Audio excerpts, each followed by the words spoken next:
Hello, this is my video discussion post for Module 7, and I'm discussing my takeaways from both of the websites that were displayed for us. My takeaway from the first blog, the 20 do's and don'ts, was pretty much making a website making a website that is essential to make your website as simple and clean as possible, from structure to the fonts that you use to how you communicate and display information to your audience. The theme of this would be to make a website that everyone can enjoy, kind of like buying a suit from, say, like a Walmart or Marshalls. You're going to make a suit that is easily accessible to the general public and also simple enough that it's not going to be too crass for anybody of different varying tastes.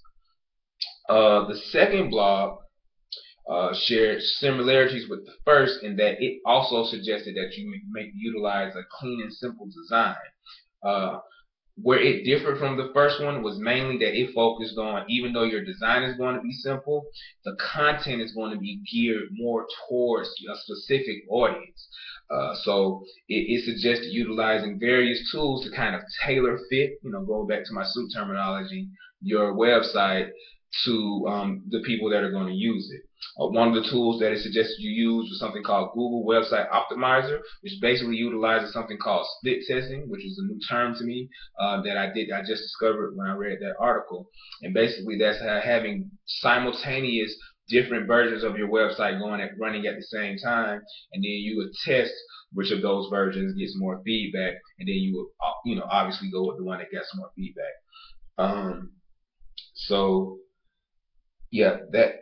And also in the second article, it broke down the essentials, and I really like this, of using the search bar on your website. That's something that I'm going to incorporate into mine.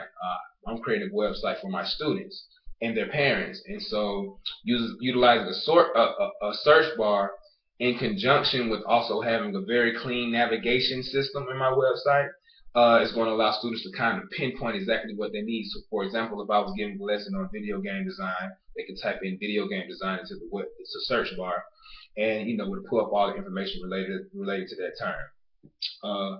The following quote from the second article will be the foundation on how I'm going to move forward as a web designer. It says this: a designer's work has almost endless flexibility when it comes to producing a beautiful result, but far less flexibility in terms of usability. Starting out with a structure that appeals to and works with your audience ensures that your site is just as attractive to a user as it is to another designer. I hope you guys have a wonderful Halloween weekend, and I'll see you next time.